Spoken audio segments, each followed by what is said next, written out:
2023-এর last দিন আজকে। তো 1 জানুয়ারি যেহেতু অফিস আছে আমার সায়নের দুজনেরই, তো আমরা 31 ভেবেছিলাম যে একটু রাতের দিকে বাইরে যাব।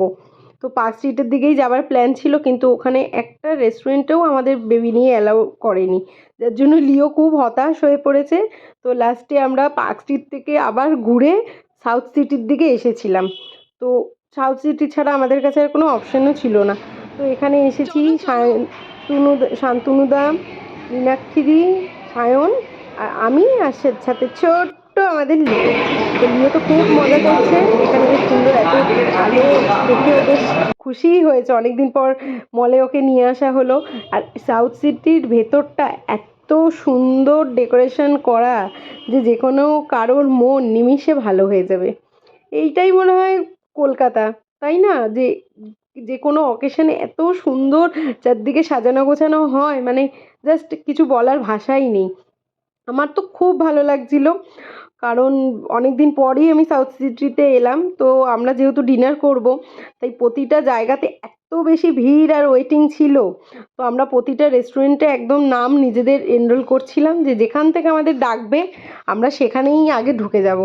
তো আমরা খুব লাকিলি আমরা মেনল্যান্ড চায়নাতে যাওয়ার সাথে সাথেই প্রায় সিট পেয়ে গেছি। তো খিদেও পেয়ে গেছিলো প্রচণ্ড, আর রাত্রিরও বেশ অনেকটা হয়ে গেছিলো। তো এখানে এসে এই যে লিও বাবু আমাদের খুব এনজয় করছে, বেশ মজা পেয়েছে, অনেক দিন পর রেস্টুরেন্টে এসছে না। তারপরে ওকে ফার্স্ট আগে খাইয়ে নিলাম, এই যে খাচ্ছে শুয়ে শুয়ে খাচ্ছে, তারপরে ওকে খাইয়ে আমাদের খাওয়া স্টার্ট করলাম। এখানে আমরা বুফে নিয়েছিলাম, তো স্টার্টার জাস্ট কোনো বলার কিছু নেই, এত ভালো স্টার্টার ছিল, মানে আমি তো খুব এনজয় করেছি স্টার্টারটা। কারণ 31-এর দিন বলে ভেবেছিলাম যে টেস্ট হয়তো খুব একটা ভালো নাও হতে পারে। এত ভালো টেস্টি খাবার পেয়েছি, মানে কিছু বলার আর ভাষাই ছিল না, খুব তাড়াতাড়ি শেষ করে ফেলেছিলাম। দিয়ে মেন কোর্স স্টার্ট করে দিয়েছিলাম। এই যে সায়ন এখানে মেন কোর্স খাচ্ছে, সবই নিয়েছি, আমিও সবই নিয়েছিলাম, সব অল্প অল্প করে নিয়েছি।